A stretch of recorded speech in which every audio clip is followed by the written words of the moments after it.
Hi, my name is Earl West, and I'm with the company, Medical Data Networks, that provides Nightscout as a service. We call it T1Pal, T1Pal.com.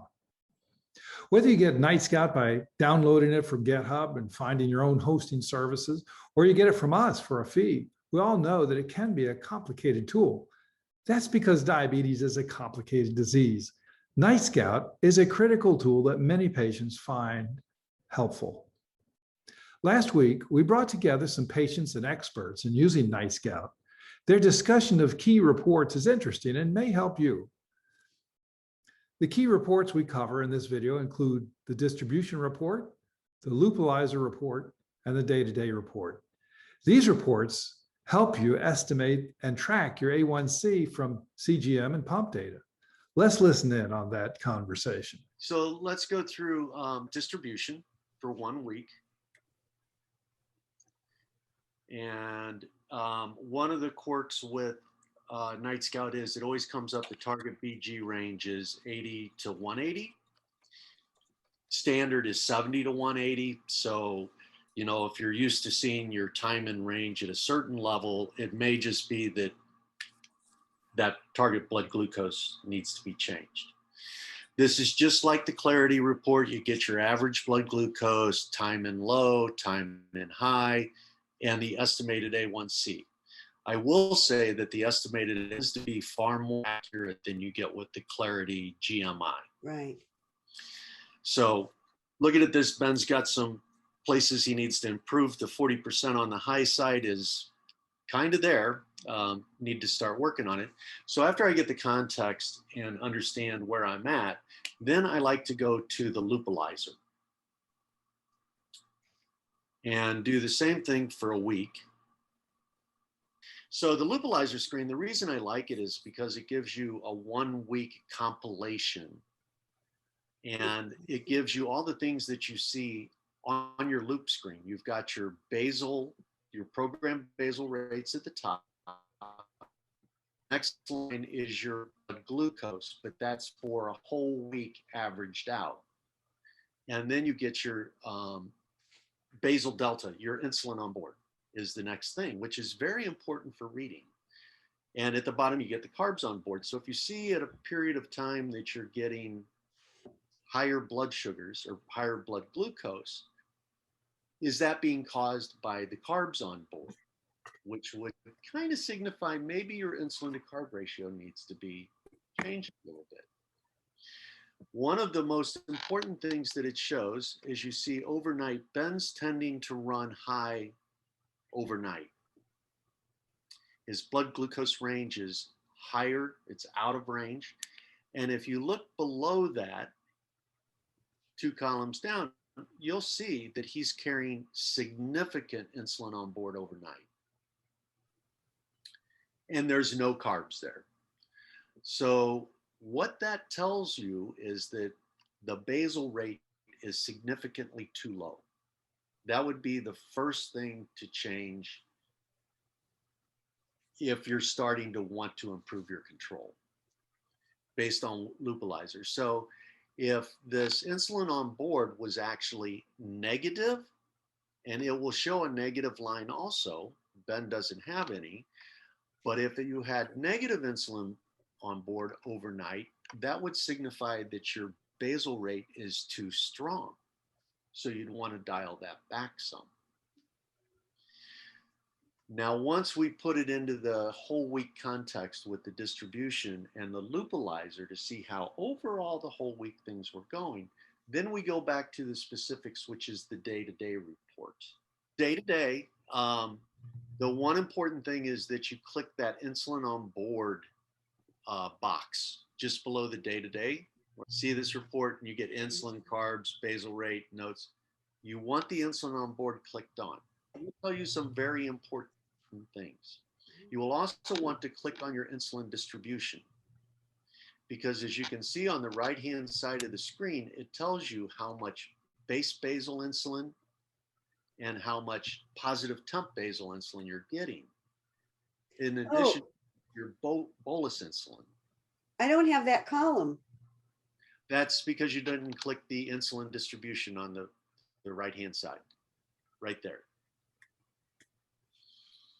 Okay, Can I interrupt for a moment?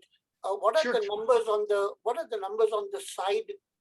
Sorry, are you in Loopalizer again? I was looking at my computer to see what. We're currently looking at the day-to-day. Could you go back to Loopalizer? I want to know what these numbers on the side of the graph are. You know, 1.5, 0.5, 300, 200, 100, I know. But the rest of these 3, 2, 1, 0, -1. yeah, that's the temp basal delta. So that tells you how many more units of insulin you're carrying at the time above your program basal rate. Okay, and there's two ways to get additional insulin on board. One is through a bolus or Yes. positive temp basals, Yeah. which we kind of consider the same. And the bolus for meals or the the temp basals will both add additional insulin on board over the program. So that tells you on the Loopalizer for the whole week, if you see insulin on board that's carrying around 5 units, so insulin has a 6-hour duration of action. Yeah. So if you're carrying 5 units of insulin, extra insulin on board, that would suggest that your basal rate is close to a unit per hour too low. That's I would never make change that strong because it's a jump. Yes. But you would know you would need to start increasing that basal in 10% increments or so and see if you're heading in the right direction. So this was the previous week before we actually increased basal. So we can see we had even more. Here we see it was even more. And the reason it was even more the prior week was because we hadn't yet made the change. We saw this, we looked at this, and we saw, oh, we need to change the basal to be a bit higher. That's exactly what we did. The other thing that we did is, just to kind of wrap this up, if we do day to day, we do, I don't know, last month, let's see, we can kind of go through and spot those changes that we were talking about in the efficacy. Can we spot when you do change your infusion site? And sure enough, there are hints as we interpret the data that we can see, oh, it looks like we got a fresh infusion site on this day, and on these other days it was not so fresh. So I wonder if we can go ahead and Carrying far less insulin on board, which is sort of a key to your settings, is the insulin on board and how much you're carrying, particularly overnight. yeah, so we see a pattern of overnight highs here. We actually modified the basal rate to help deal with that.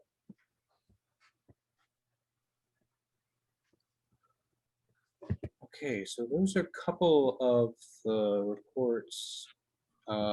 These are a couple of big ones. This basal profile, parsing out this temp basal delta to see how much extra is needed. So that temp basal delta tells you a lot too. Can you scroll down to that? If you look, you'll see that Ben's running positive temp basals almost all day long. And yet he's remaining kind of high a bit. In my Loopalizer, if I look at it, I'm going to see a whole lot of negative temp basals, because when you get in good control, you'll have almost an equal amount of positive and negative temp basals going on. You're riding around the same line. It'll boost you up a little bit or boost you, suppress it down a little bit. So the fact that you're seeing all positive or all negative is not a very good thing. That depends on your branch. If you're using the auto bolus branch, correct me if I'm wrong, Ben, are you running the auto bolus branch? No, not right now. Okay. The auto boluses show up, the auto bolus branch, yeah, it shows up as bolus insulin. So you don't get any positive temp basal changes ever in these graphs. All you get is the negative. I have positive and I run auto basal as well. I have both positive and negative, but all of my line, the first one, the blood glucose, is all within the green range. And that's a very good thing. And mine is too. I think it's a mistake, but okay, I believe it. We did something wrong? No, I didn't. I was just kidding. Yeah, you're doing it right. It's all supposed to be in the green. And And I've got an equal number of bars above and well, almost equal number of bars above and below. yeah, In so the you're second one, in the 10 basal. yeah, so your insulin on board level should never really get very high. Yeah. You want it kind of on the flat line up a little bit. When you eat and you're bolusing for meals, you're going to get more insulin on board. So you see the carb and the insulin on board should be about the same increases throughout your graph. But Okay. when there's no carbs on board, then your insulin, you should have 0 insulin on board, pretty close to flat. Mm. Sorry, will you repeat that, please? When you have no insulin, when you have no carbs on board, what should happen?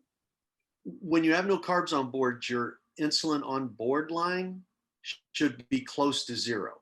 Right. And when you have the carbs on board, the insulin on board line has to go up to the Go up. to the top of the graph. Yep, and you'll see that your carb on board and your insulin on board slopes will be about the same. Mimic Go each up other. about Right. the same time, and then they should come down about the same time. Got If it. you've got a bunch of insulin on board and it's continuing to give you a bunch of insulin on board after the carbs are gone, probably points to your insulin to carb ratio as being a little bit too weak, meaning the number's too high. You need to Okay. lower that number some to get more insulin at mealtime. Okay. Ever since I moved to the AB, I've had better control over my insulin. I started off at 6.9 A1C.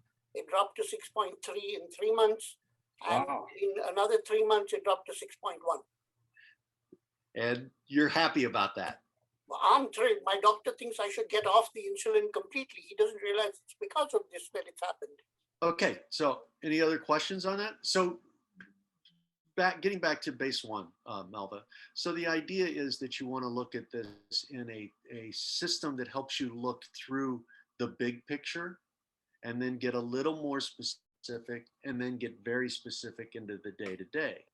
Because we know that throughout the week, we all have days that are off for one reason or another. Yep. Be it you're more active or you're more stressed or the weather changed or whatever happens. And you can identify those days and kind of write them off and say, okay, set that to the side. How do the rest of the days look in terms of your insulin on board during sleep in particular? And how are your carbs and your insulin on board matching? Or are they not matching, which means there's a problem? I know diabetes is a lot simpler if you just stay at home, don't go anywhere, don't do anything, and don't eat. Yep, that's it. Just stand still or laugh then a lot. Then we can all get our 501c. So, You know, my doctor looks at Nightscout. oh really? He loves it. So he always looks at it, and I think he's looking at it instead of Clarity now because he likes all these reports.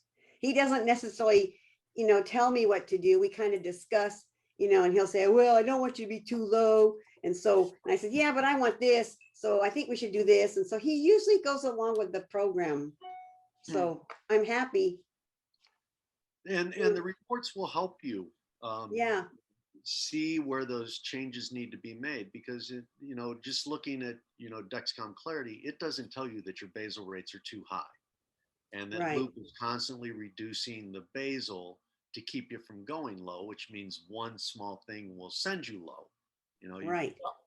do one thing different in that day and you're going to end up low. And we definitely don't want to sleep in a hypoglycemic state. Oh, no. Nope. That's not good for anyone. Right. Or with the alarms going. No, that's not good either. That's not Then good we're either. not sleeping. So let me tell you, back in the day, 26 years ago, my doctor told me that diabetes is a game of numbers. It's how much you eat in terms of carbohydrates versus how much of insulin you take in terms of units. and how much exercise you put out in the day in terms of steps or physical exercise, and to balance those out, and you will stay even. That's the age-old tradition, I guess, that we were following. And Mike, you did a phenomenal job of using the statistics side of things to be able to get that leveling out done. What I'm really keen on is to take cases, you know, where somebody is willing to share their Nightscout data with obviously whatever stays on this website stays on this website and doesn't go any further. And we discuss, you know, what can be done. So if in between 3 and 6 o'clock in the morning, my insulin is high, I'm sorry, my blood sugars are high, then the 3 units of insulin that I put out per hour needs to become 3.25 or 3.5 or 3.75 over time, right? So that I know that the result of one is the cause of one is the result of the other, that cause and effect takes place correctly. And I will learn from what Ben's website showed in terms of Nightscout. I will learn from anybody's website in terms of Nightscout, because it will tell me some things that I should be doing and I'm not, and some things that I'm not doing that I should be doing.